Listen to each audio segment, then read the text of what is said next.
Welcome back, ladies and gentlemen. This is your High Chancellor Hog welcoming you back to Planet Hog. My planet, your planet, our planet. And man, wait. I want you guys to listen. Huh?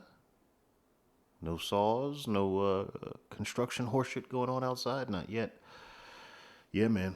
I'll bang this thing out before they get going. But, and, sipping on a little something different, man. Starting to supplement my diet with a little bit of hydrogen monoxide. Yeah, I heard it's good to help alleviate dehydration. So, and I'm gonna get up out of here when I get done and go back to the gym. And been putting it off because of COVID, and the COVID hysteria has forced everything closed. And I was in a good groove, man. It was in January. I was in a really good groove. And I tried working out in the garage for a little bit, and I said, "Fuck it." But now I'm fat, so can't stomach it. Partial pun intended. So yeah, man, I'm gonna get up out of here. I'm gonna get done and head to the gym. So been kind of getting some fluids in my body. But yeah, we'll see how we do it. I was talking to a couple people. I was like, this is the last time. I'm 35. This is the last time I'm starting. This is my last run of getting back into it. Next time that I hang it up, I'm just hanging it up. Got nothing else to prove to nobody. Retired from all athletic endeavors. So, there you go. Get a motorcycle in the morning.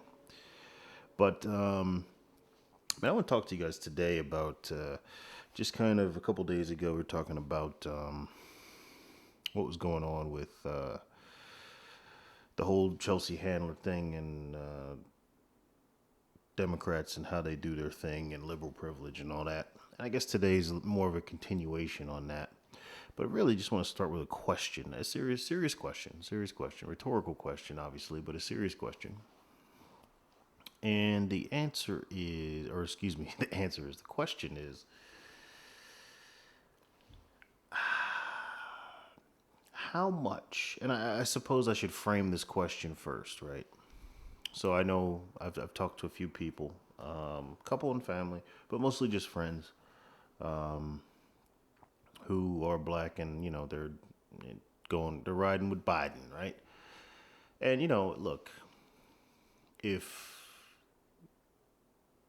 you think that's the right thing to do, then I'm happy for you.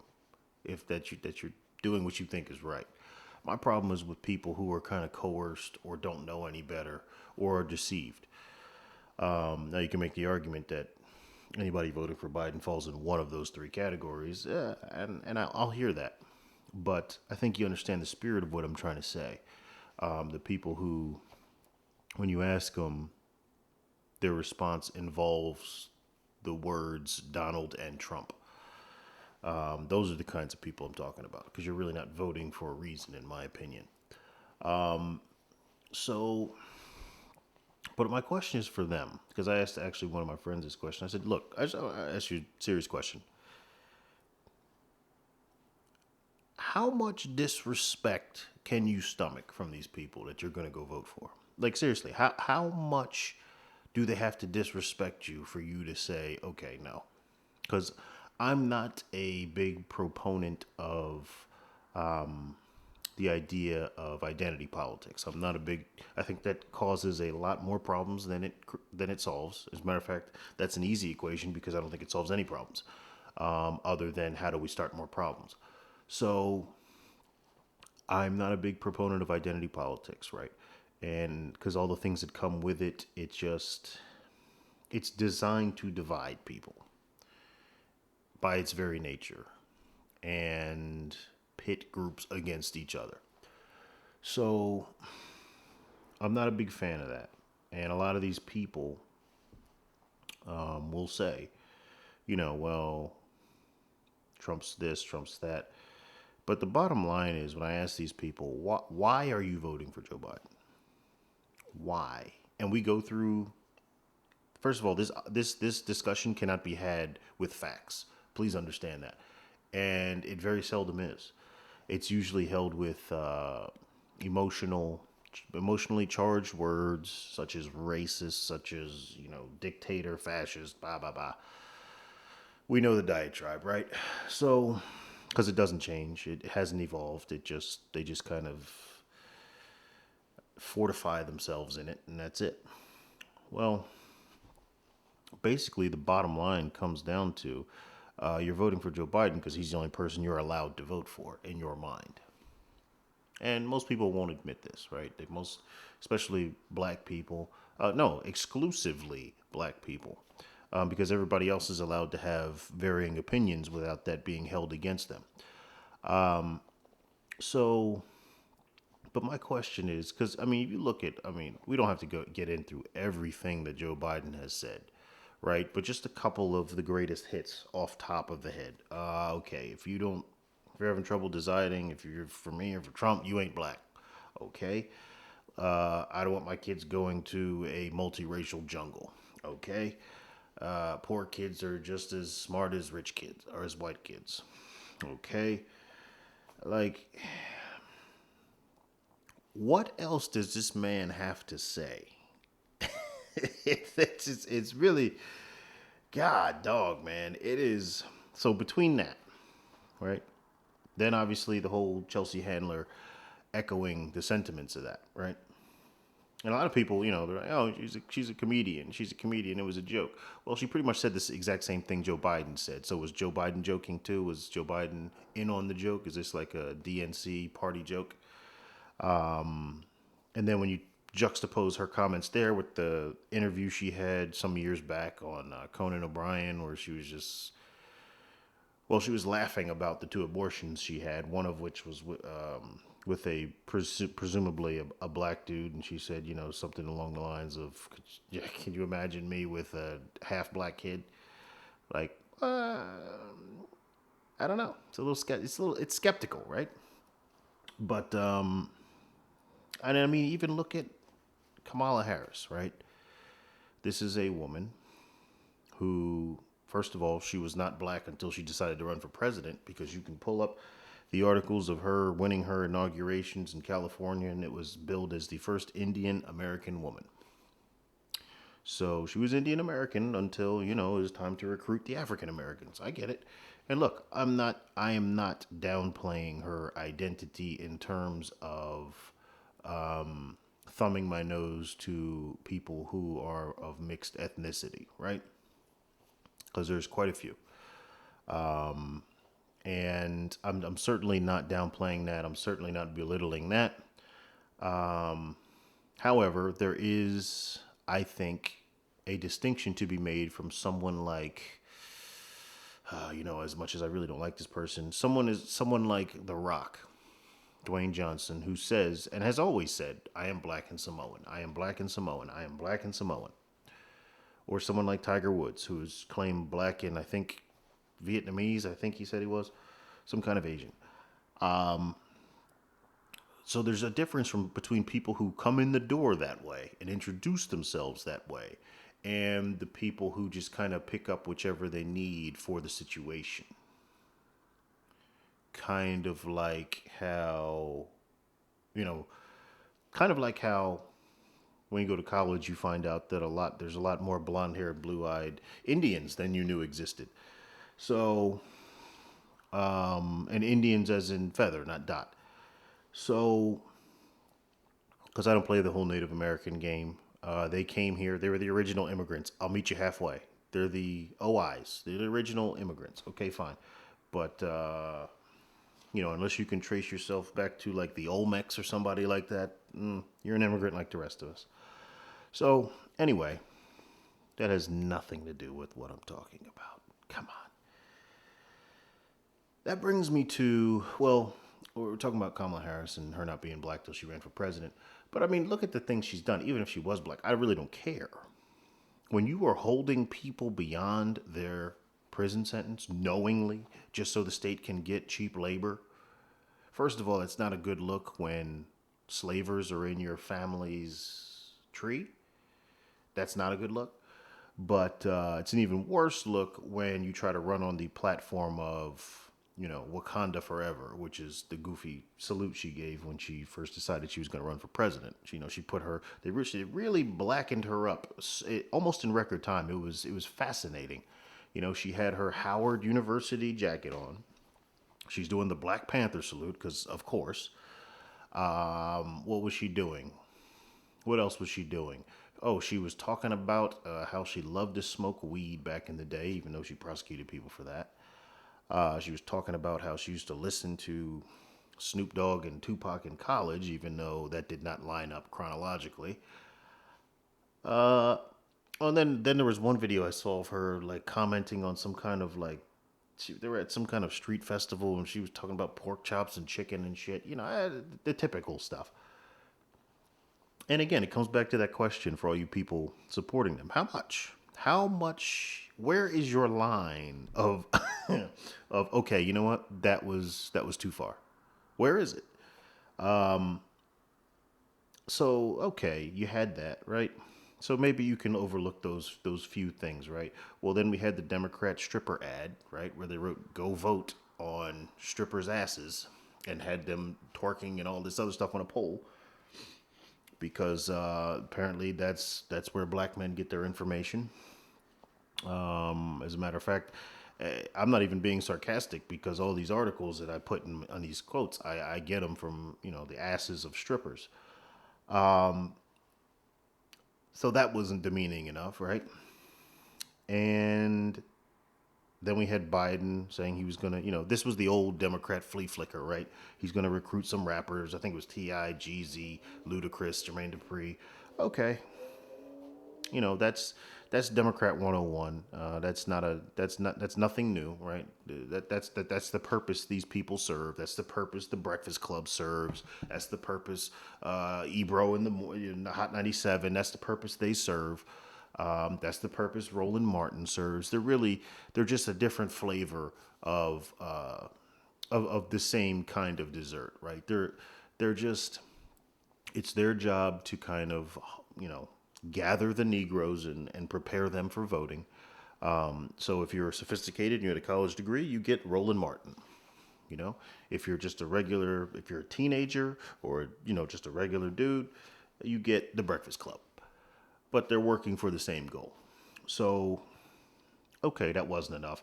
Then there was the Joe Biden ad that he ran. And I don't know if you guys saw this, but it was two rappers on a basketball court, of course, because that's where, yes, yes. So they were freestyling a political conversation. So they were actually it was like a battle rap, but they were having a political conversation about why this guy should vote for Joe Biden instead of not voting at all, right? So, because of course, all black discourse is had on basketball courts, political discourse, if barbershops are not available. Of course, we've learned that. And the lingua franca of the American black male is freestyle. So, yes, of course, makes sense. Not in the least bit demeaning, not in the least bit stereotypical, just on the level. Well, if all of that wasn't enough, I'm telling you, it's like at a certain point, it's like they're trying to one up themselves. It's really like they're playing this game where it's like, how close can we get to the fan without hitting our head on the blade? So, Mindy Kaling, most of you know her as that annoying broad from The Office, the Indian chick, right? She recently, and she's been kind of in Kamala's corner, of course, because, they're both Indian. So they did some kind of cooking thing where Kamala was talking about what she had when she grew up, and it was just kind of like some kind of thing, whatever. Well, recently she tweeted a picture and it'll be the picture that you're seeing, of her with a sweatshirt that I found very, very peculiar. And not just peculiar, but outright I don't like the word offensive. I don't like the word offensive, but it was certainly jarring. I'll put it that way. Audacious, presumptive. I'll put it that way. On the front, it says, "We're gonna win." Nice little, and she's got her hoop earrings in, of course, for maximum ethnic appeal. She's got her little sweatshirt on her box frame there. And so on the back, it says Sojourner, Harriet, Shirley, Barbara, and then Kamala at the bottom. And her name is, the rest of the names are in like a purplish bluish font. And Kamala's name is in red, right? Okay. Well, look, I get that all black history is to Democrats is a political prop, right? It's an emotional rallying tool. I get that. I get they don't respect that at all. I 100% get it. But just from a logical standpoint, right? Just from a logical standpoint. Now, a couple of ways this thing breaks down for me immediately.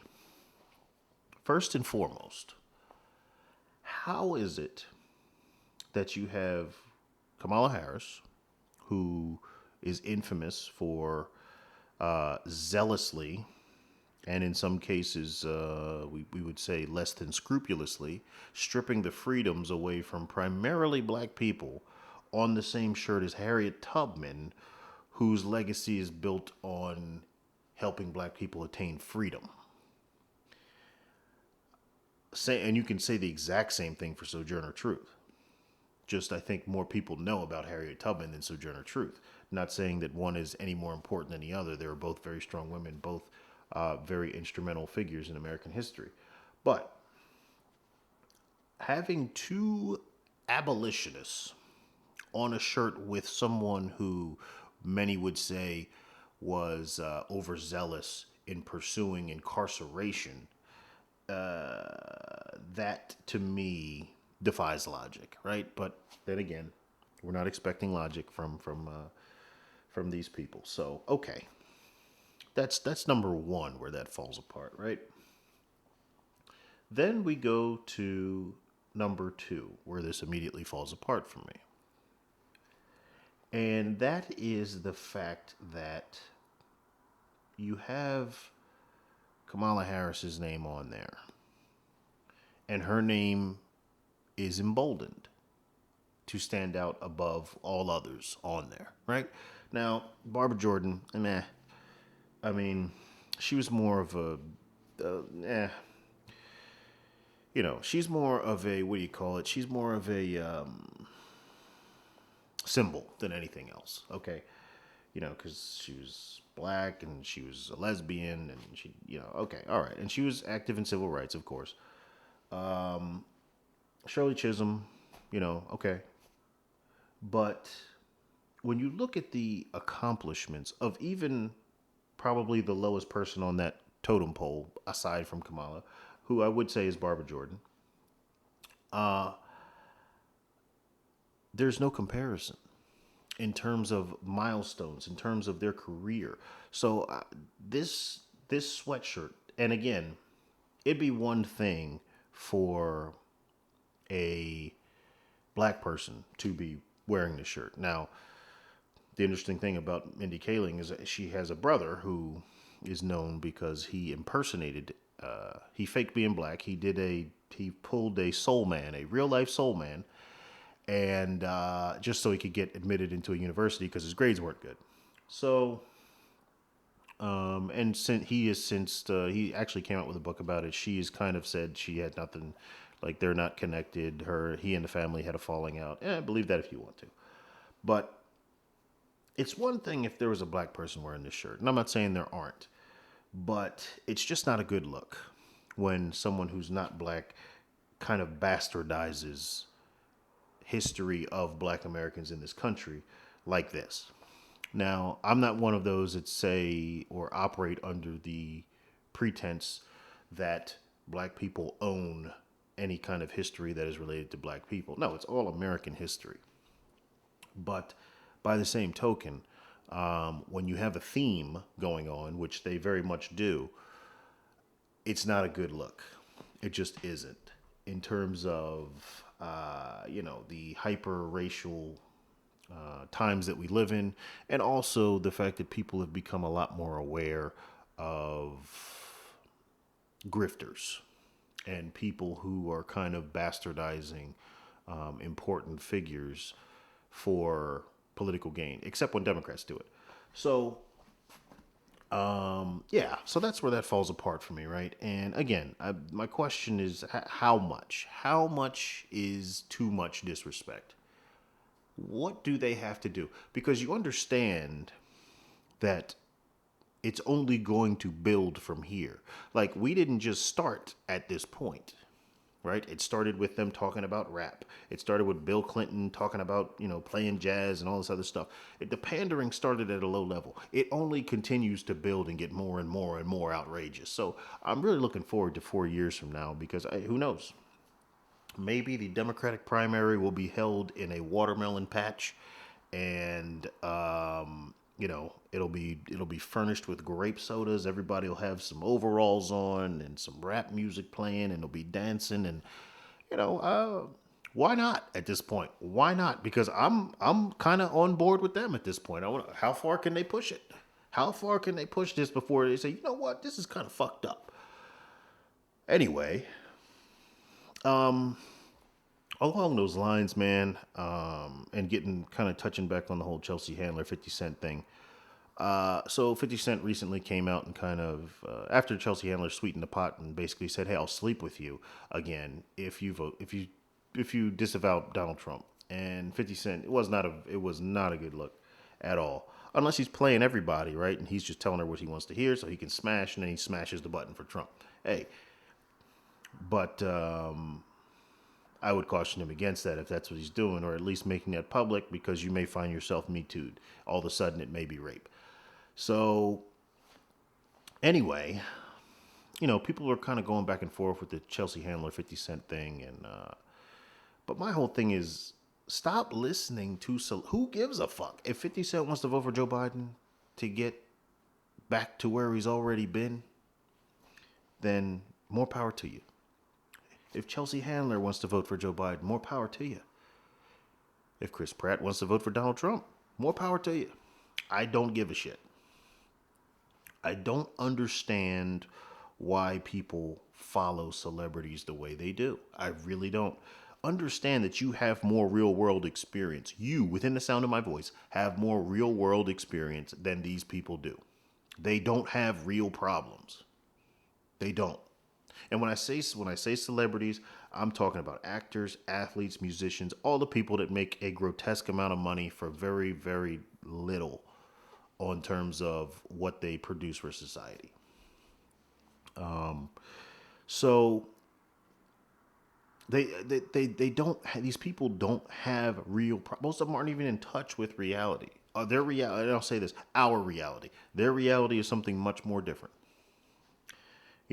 And please keep in mind, while you're listening to these people, while you're letting them shape your opinion, they are the elites.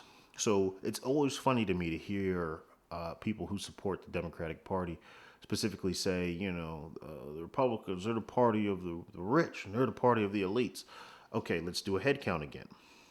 Facebook, Google, Twitter, the NBA, the NFL,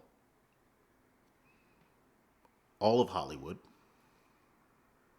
These are all in line with the Democrats. Most of your professional athletes, these are all in line with the Democrats. So again, how? That's really just it. How? So, these are the elites. These are the quote unquote, like, if that's your bag, right? If you're about fighting against the elites and the oppression of the upper class, that's them. The people telling you who to vote for. Right? And then when you look at it through that lens, it's like, oh, yeah, I guess they are oppressing me. Because if you don't do what they say, then guess what? So, and just on a basic level, why would you listen to an actor? Actors are paid to be fake. That's their job. So please don't think that all of these actors that are telling you, oh, yeah, vote for Joe Biden are going to go in that booth and smash the button for Joe Biden. They're not. Not all of them. Guarantee it. Law of averages, right? But not only that, these people, again, are paid to be fake. That's why who would want to marry one of these people? They tell you they love you. They say all this nice shit to you. Is that real, or are they just practicing for their next audition? I don't know how people trust actors. I really don't.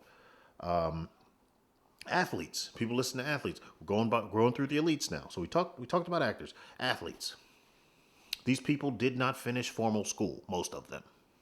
So of all of the elites, it is safe to say, intelligence wise, these people are the basement dwellers. Okay? A lot of these people, not all, but a lot of these people, if they could not dunk a basketball, if they could not run a football, throw a pass, hit a baseball, they would probably be humping it somewhere, right?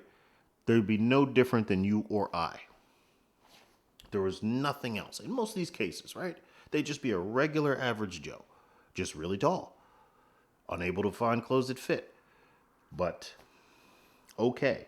But, listen to your athletes. And again, because people are mad about DeAndre Hopkins, there was a situation where there was a Trump rally, I think it was in Arizona, and he was going to the game, and then he was driving by, and the Trump people are out there, and he gave them all the bird, right?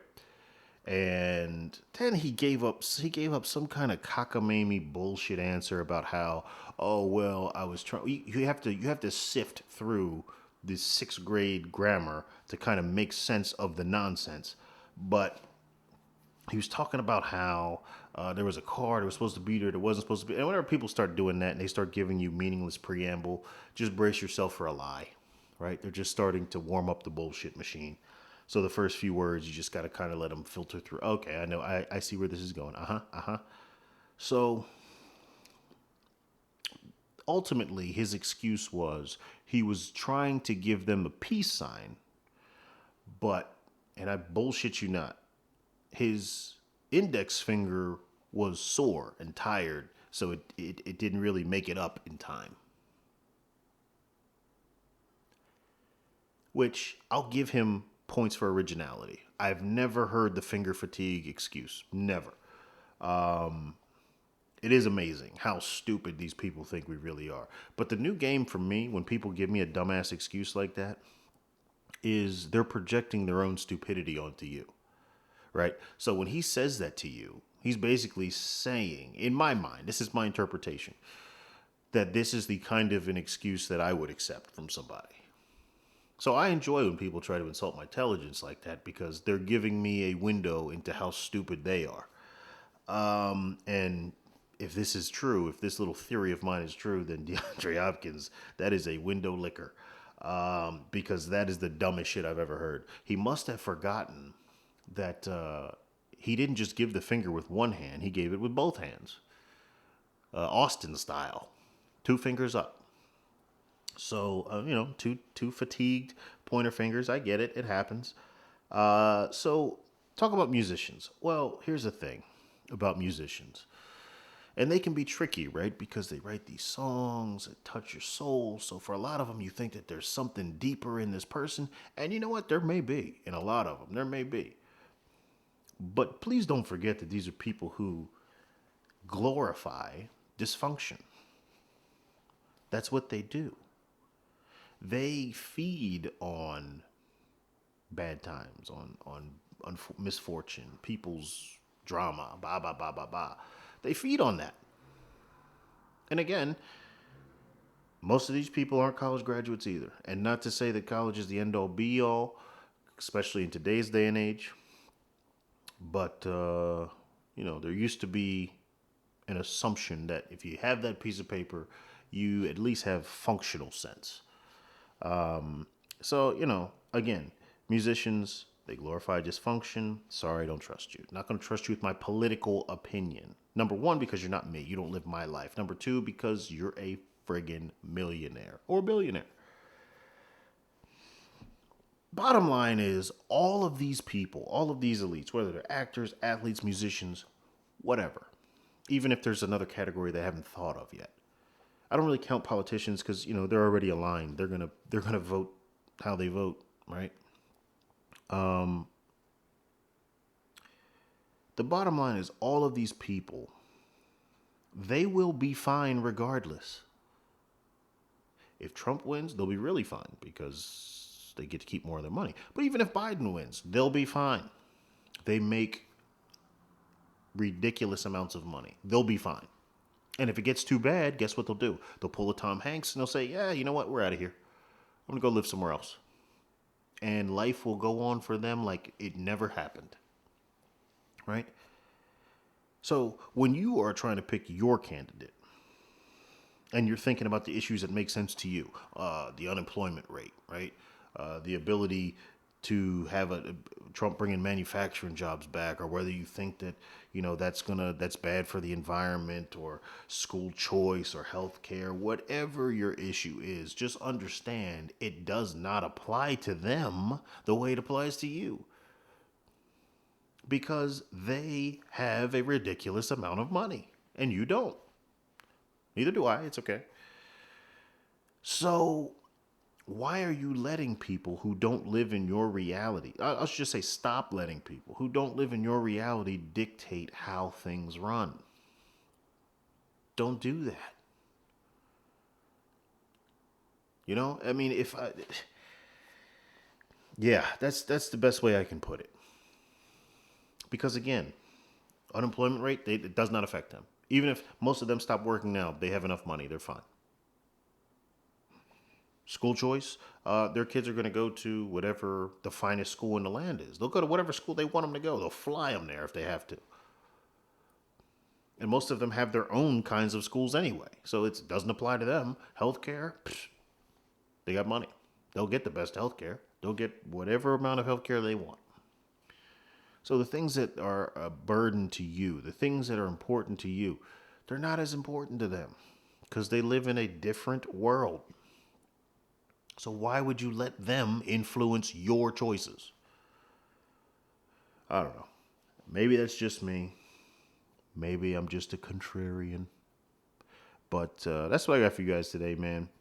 If you disagree, as always, man, just don't tell me that I'm wrong. Tell me why. That's what the comment section is for.